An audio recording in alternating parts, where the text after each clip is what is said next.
آج کیا پکائیں؟ ایک وقت تھا جب ہمارے گھر میں بھی روزانہ اسی بات پر غور کیا جاتا تھا کہ آج کیا پکنا چاہیے، اور یہ غور بسا اوقات اچھی خاصی بحث میں بھی تبدیل ہو جاتا تھا۔ ہماری اماں جان دوسری بہت سی سمجھدار خواتین کی طرح اس بات کا پورا اہتمام کیا کرتی تھی کہ ان پہ بات نہ آنے پائے، اسی لیے ابا سے کہہ دیتی کچھ پکانے کو لا دیجیے۔ جب وہ پوچھا کرتے بھائی کیا لاؤں، تو امی بجائے اپنی رائے دینے کے کبھی تو یہ کہہ دیتی جو سب کھا لیں وہی لا دیجیے، اور ابا اگر یہ کہتے ارے بھائی تم ہی بتا دو سب کیا کھائیں گے، تو اماں جھٹ سے کہہ دیتی انہی سے پوچھ لیجیے، میں تو سب کچھ کھا لیتی ہوں۔ اور کبھی یہ بتانے لگتی کہ فلاں کو فلاں چیز پسند نہیں اور فلاں کو فلاں چیز ناپسند ہے۔ ہمیں یاد نہیں کہ انہوں نے کبھی خود بتایا ہو کہ فلاں سبزی لا دیجیے یا فلاں گوشت لا دیجیے۔ پکانے کا وقت گزر رہا ہوتا تو ابا اپنی مرضی سے کچھ لا دیتے، تو پھر ضرور رائے دیتی ارے اب بھنڈی لے آئے، حالانکہ آپ کے لاڈلے کو بھنڈی ذرا نہیں بھاتی، اس کے لیے اب مجھے کچھ اور پکانا پڑے گا۔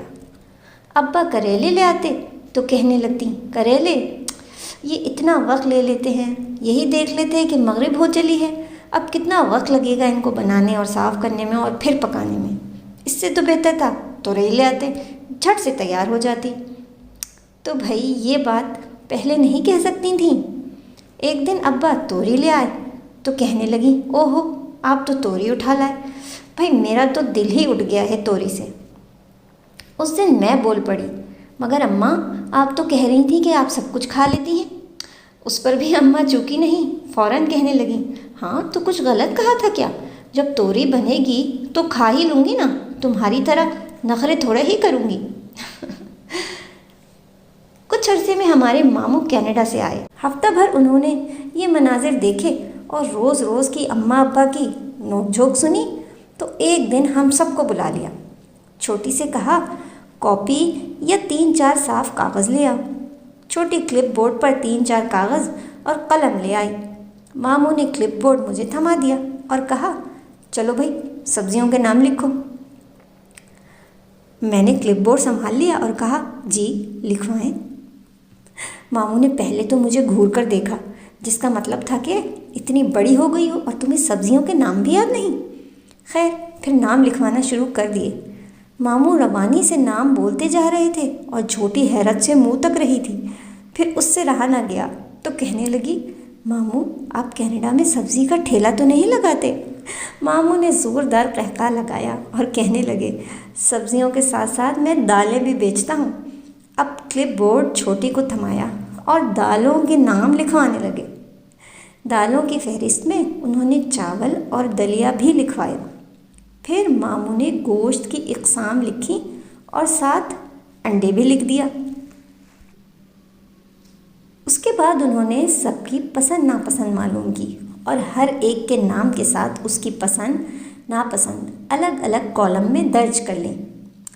پھر انہوں نے مہینے بھر کے لیے چارٹ تیار کیا، 1 سے لے کر 31 تاریخ تک، تاریخ کے ساتھ دنوں کے نام بھی لکھے، اور ایسی مہارت سے کہ ہر روز کے لیے الگ تجویز لکھی، یعنی کہ 31 دن کے لیے تجویز کرنے کے باوجود بہت سے نام بچے رہ گئے۔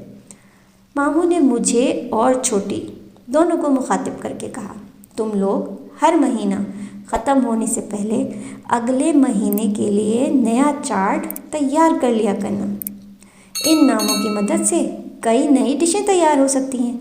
روز روز کی سوچ اور بحث سے بچنے کا یہ زبردست طریقہ ہے۔ موسم کے مطابق چارٹ میں سبزیاں بھی تبدیل کی جا سکتی ہیں اور دوسری ڈشیں بھی، سبزیوں کے ساتھ ساتھ گوشت کا امتزاج کچھ اور کرنا ہو تو جیسے چاہو کر لو، ذرا سی توجہ سے اور کئی اچھے ذائقے بن سکتے ہیں۔ پھر انہوں نے امی کو مخاطب کر کے کہا باجی میرے بنائے گئے چارٹ میں کھانے کی اتنی اقسام بن گئی ہیں، لیکن آپ دیکھیے گا انشاءاللہ یہ بجٹ پر اثر انداز نہیں ہوں گے۔ بھئی آپ کے ہاتھ میں اللہ نے خوب ذائقہ رکھا ہے، آپ یہ ذائقہ اپنی بچیوں میں منتقل کیجیے۔ جب یہ خود پکائیں گی تو شوق سے کھائیں گی بھی۔ یقین کریں، اس واقعے کو کئی سال ہو گئے۔ ہم ہر مہینے کی آخری تاریخوں میں نیا چارٹ تیار کر لیتے ہیں اور اسے باورچی خانے میں بھی لگا دیتے ہیں اور اماں ابا کے کمرے کے دروازے کی پچھلی طرف بھی۔ اللہ کا بڑا شکر ہے اور ماموں کا بہت شکریہ۔ اب ہمارے گھر میں یہ بحث نہیں ہوتی کہ آج کیا پکے گا، اور نہ ہی اس میں کوئی تناؤ اور جھگڑا ہوتا ہے۔ ہر ایک کو معلوم ہوتا ہے کہ آج کیا پکے گا۔